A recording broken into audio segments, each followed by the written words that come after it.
everyone. So we're 5 days out now from leaving the country and flying out to Australia, and I thought I'd just talk a little bit today about the emotional roller coaster that has been leading up to this moment.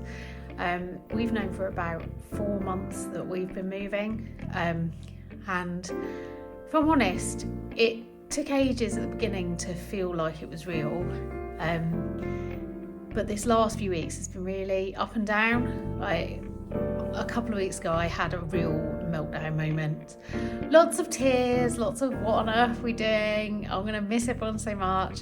And then since then I've been alright, to be honest. I think my husband's had similar. He had one day which was just really, really hard, but generally speaking actually it's been a lot less emotional than I thought it might be saying goodbye. It's actually got to the point now where I'm like, I just have had enough of saying goodbye to people.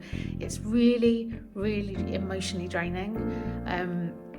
Also, both of us are really looking forward to having a conversation that doesn't revolve around where are you flying from, when are you flying, are you looking forward to it, where exactly are you going to be staying, and just talking about normal stuff again. It's become a bit all consuming. So yeah, it's been really, really up and down, and obviously there's some really hard things like saying goodbye to the kids, and saying goodbye to the family and friends, but actually it's just so exciting, and both of us are so ready to just get on that plane now.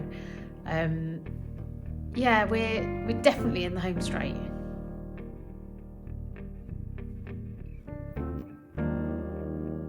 So I thought it might be useful to share some tips for how to deal with this if you're planning to move away. And I think in reality I would have kept it quite a bit longer, so we have more time to get used to it and get planned and be ready, apart from obviously like immediate family, but also actually organising fewer but bigger leaving events. So just like one leaving thing at work, one leaving thing for friends and family, and just leave it at that. I think we've had so many different leaving events, it's just all the time. And you also seem to be saying goodbye to the same people over and over and over again, because they come to numerous different events because you know them through various different ways in life. But yeah, there's also, I think another tip would be to just not anticipate that it's going to be really hard to say goodbye to people.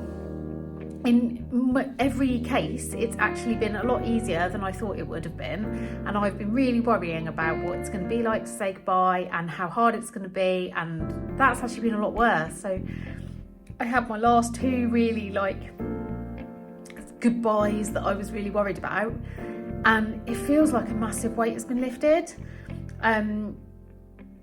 Yeah, I was just really anxious about waiting for how awful it was going to feel, and it just didn't feel that awful actually, and the world's a small place. I think that'd be another thing, is to just remember that actually we're going pretty much as far as we can go, and we're still going to have loads of crossover time when we can be chatting in real time thanks to the power of WhatsApp. So it's not like we're not going to speak to each other again. We can video call, we can message. We'll probably end up speaking to each other as much as we do now, if not more. So yeah, I think it's just not letting it build up in your own head as something that's going to be so awful. Because actually, generally, it's been really nice, and it's been really positive experience. But yeah, I would definitely minimise the number of different events that you've got and the different things, and yeah, think positive about it, because actually it's not as hard as you might think it's going to be.